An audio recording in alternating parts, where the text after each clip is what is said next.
Now, I mentioned the dream run Kamala's getting. I just want to show you an example. Politico is deriding Donald Trump because he's trying to tie the vice president to President Biden and his record on the economy. They seem to think that the Biden-Harris administration is some sort of a figment of Donald Trump's imagination.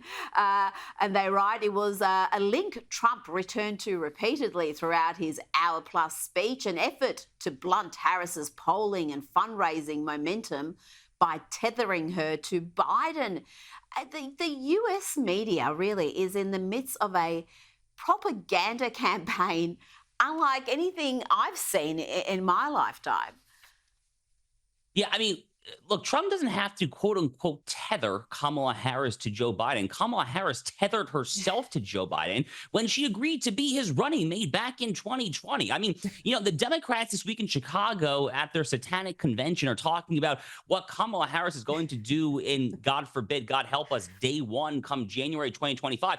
Kamala Harris's day one really was the same day one as Joe Biden back in January 2021. By the way, what the Democrats, the Biden-Harris administration actually did on day one back in January 2021? They literally cut back and nixed in its entirety the Keystone XL pipeline, which would have delivered cheap, transformative natural gas and oil down to the Gulf of Mexico area from the Edmonton, Alberta tar sands up there. I mean, they cracked down on affordable energy. They turned America from what had been the first time in American history that the U.S. was a net exporter of fossil fuels under Trump. They made it a net importer of fossil fuels again. But the broader point here is that the entirety of the Joe Biden track record, the policy record, Kamala Harris can pretend like she wasn't there. She was there. She was there every step of the way. And, again, what the media is doing right now, I go back to what I was saying a few minutes ago. How dumb do they think that we actually are? Because the media pretended to be real journalists, Rita. You saw it as well. They pretended to be real journalists for about a 3 to 4 week stretch from the June 27th catastrophic debate on CNN until they got their bloodless coup on July 21st. They were real journalists, and now they're in full-scale regime propagandist mode. They flipped on a switch. It is so disingenuous. It is so deceitful. The silver lining is that I think the polls actually are slowly starting to flip back towards Donald Trump's direction. The American people don't seem like they're going to buy it. We'll see what kind of bounce she gets at the convention. But again, if the pro-Hamas stuff really starts freaking out, she might not get much of a bump at all.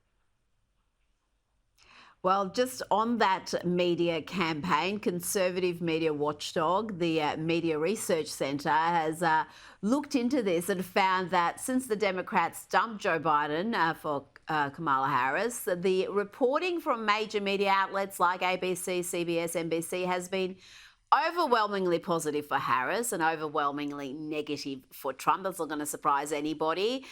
They report that not only has Harris received 66% more airtime than former President Donald Trump, despite not doing any interviews, by the way, but the coverage of her has been positive 84% of the time, while Trump's coverage has been negative 89% of the time. So that just gives you an idea of the scale of what he's facing. I've only got 30 seconds, Josh.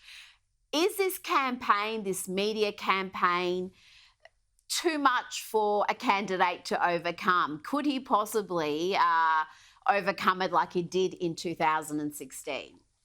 Without question. I mean, I'm not going to confidently predict, to the audience that Donald Trump's going to win this election. But I do think that if the election were held tomorrow, that Donald Trump would actually be the winner right now. I really do think that.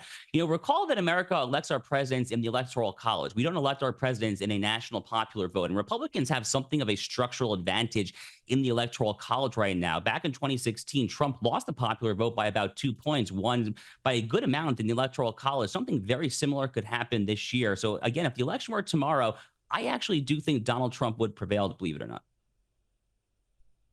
Josh Hammer, thank you so much for your time this evening. Always a pleasure. Thank you.